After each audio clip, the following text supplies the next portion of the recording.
Mirëmbrëma, mesazhi i sotshëm dedikohet fëmijëve, sidomos atyre që janë 9 vjeçare. Këtë video nëse je prind, shifë herë vetë, kupton se sigurisht, pastaj tregoja kalamanit. Ndërsa nëse jeni kalamaj, nëse jeni akoma të vegjël që pa shifë në këtë video, sot do keni një orë leksioni me Xhaxhi Kedin, me profesor Kedin. Kjo nuk do zgjasë më vërtet një orë, kupton as 45 minuta si te shkolla. Mësimet më të mira në jetë janë ato që mund t'ia shpjegoj njerëzit shkurt. Kjo do zgjasë një 3-4 minuta. Sa t'ju them një 2 gjëra të vogla. Nuk e di ata ka thënë mami ose babi më përpara, po ti si i vogël që jep, është shumë e rrezikshme për ty që të flasësh me të panjohur, sidomos ti shkosh mbrapa të rriturve të panjohur. Duhet ta ketë thënë mami besoj deri tash. Aty te shkolla ku jeni ju keni këto zyshat, domethënë që ju bëjmë mësim zakonisht. Këto janë të rritur që prindi ju i njeh, mami dhe babi ju i njeh. Domethënë mami dhe babi jot mund të ketë numrin e telefonit. Besoj se e ka të zyshës, domethënë ka takim me prind, mund të kenë pinë kafe.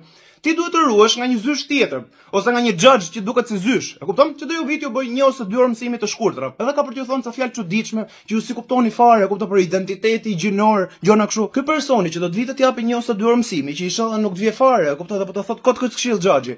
Nëse të vjen, ka mundësi ta vesh re që ky nuk është teta, ky është një xhaxhi që është i veshur si teta. E kupton? Dhe qëllimi i këtij personi është të thotë ty, nëse ti je çum për shkak, e kupton? Ky mund të thotë, ti mase nuk e lindur për trupin që ke tashi.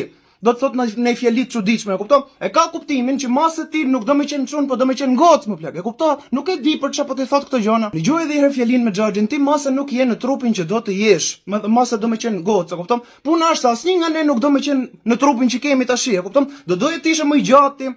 A do doje të kishe lind milioner më bërë, kupton, në një trup tjetër? A do doje të kishe lind me muskuj? A do doje të kishe gjenetik zezaku si çuni bardh që je? Gjithë i dum këto gjëra më. Ti mund dush me qenë Herkuli, ti mund dush me qenë Supermani, por nuk i kemi më bërë, kupton? Mund bësh stërvitje më vonë, bësh si Supermani, kupton, të bëhen muskuj, nuk ka rëndësi. Po jo tash.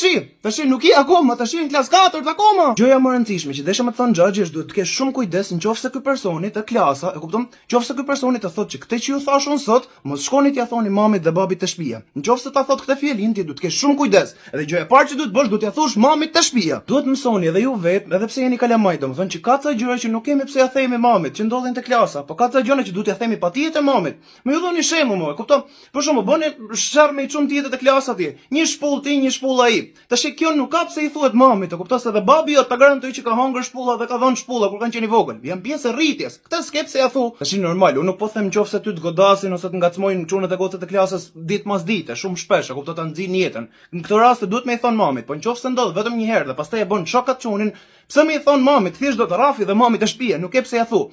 Por ti duhet të thosh patjetër mamit nëse të vjen një rritur, të thotë gjëna që pastaj të thotë mos ia thuj mamit.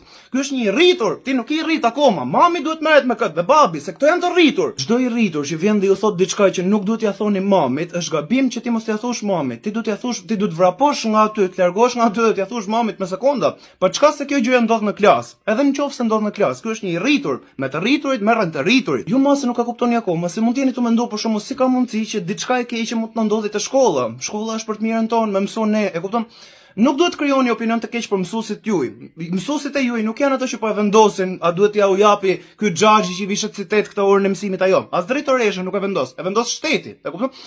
Ju mund të mendoni edhe që shteti është në anën tuaj, e kupton, dhe është mirë për ju shteti. Pyet babin, kujt i pagon taksa babi? E kupton, kujt ja nxin jetën babi? Shteti do të thotë, e kupton, është opinioni gabum nga shkolla, që shteti është në anën tuaj. Nuk është mirë shteti. Mund të mundohemi me xhaxhin të japim dhe përgjigje, domethënë të mundohemi ta gjejmë përgjigjen. Si ka mundësi që kjo që ka diçka e keqe, që ti nuk bën mirë që e mëson. E kupton, edhe pse të ndodh te shkolla.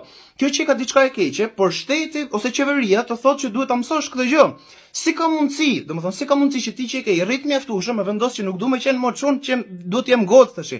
Këto tipat ku i panjohur i ka mundësi të thotë hajtë të pres bibilushin, edhe të bëjmë gocë, edhe mos i thuj gjë mamit, e kupton? Si ka mundësi që ti që ke i rritur mjaftueshëm në sytë e shtetit që ti ta marrësh këtë vendim që tash, këtë vendim që është kaq i rëndësishëm se nuk e kthen dot më me jetën tënde. Nëse pendohesh kur je 30 vjeç nuk e kthen dot më, ke prej bibilushin, e kupton çfarë do të them?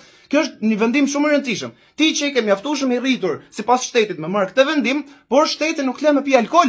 Ti nuk lejohesh me pi cigare si i vogël, e kupton? Ti nuk lejohesh me i dhën motorit dhe makinës si i vogël, po lejohet vendosësh a do me qenë goca apo çun. Nëse domethënë ti mase nuk e kupton arsyen pse shteti dashka me bë diçka të keqe për ty. Nuk ka rëndësi, do e kuptosh kur të rritesh, e kupton? Thjesht për momentin dëgjoj këshillin e xhaxhit. Askush në këtë botë nuk të do më shumë se mami dhe babi jot. Askush në këtë botë Askush, domethënë, le të themi gjyshja, le të themi xhaja të dajat, personat familjar, askush tjetër nuk mund të t'japi këshillën më të mirë për ty. Asgjë nuk du ta bësh dhe sidomos të shkosh mbrapa dikujt pa lejen e mamit. Ne të gjithë kemi lind të veçantë në këtë botë, më xhax. Ti mund të kesh një aftësi për të kënduar, që mos e nuk e di akoma, mos e je i vogël, e kupton, shifës e mbase e ke. Ti mund të kesh aftësi me lut futboll, mund të kesh aftësi me kërcy, mund të jesh vrapus i shpejt, e kupton, mos e ke lind me gjenetik shumë të mirë për të bërë muskuj. Çdo kush e ka një të ardhmë. Ti mos e ke lind i shkurtër dhe nuk do të jesh i shkurtër, do të jesh i gjatë. Nuk ka rëndësi, nuk do bëhemi të gjithë basketbollistë, e kupton? Personat e gjatë le të bëhen basketbollista. Ti bëu personi që i jep lekët basketbollistave, bëu më i pasur se ata. E kupton? Të gjithë ne kemi një shans në jetë. Nuk e pse ndryshon mënyrën si të ka lind natyra, mami dhe babi. Natyra deshi që ti të kesh aftësi me të këndu. Natyra deshi që ti të kesh aftësi me lut futboll. Natyra deshi që ti të jesh goc ose çun. Nuk e pse ndryshon këtë gjë. Unë desha vetëm ja kujtua edhe herë atë këshillën që ka mundësi t'ju ka dhënë mami dhe babi dikur, që mos fol me njerëz të panjohur dhe hajde më thuj mua për çdo gjë, sa herë që të ndodhin gjëra të tilla. Këto janë njerëzit e panjohur që të paralajmëroj mami dhe babi atëherë. Këto janë njerëzit që duhet të thosh mami dhe babi direkt dhe mos flasësh me ta. Me ju kalamaje që po e dëgjoni këtë, unë kaq që kishë mesazhin, Xhaxhi nuk fiton gjë që po ja thot këtë gjë, ju lutem më ndiqni këshillën. Mesazhin e fundit e kam për prindërin tuaj, nëse keni akoma afër. Ka ardhur dita o plak me u bë këto lloj muhabetesh, më u dhon këto lloj këshillash. Mos nuk e kanë këto njerëz të çmendur problemin, mos e kemi ne, mos e jemi zbuti çiksi shumë, si mendon ti o plak.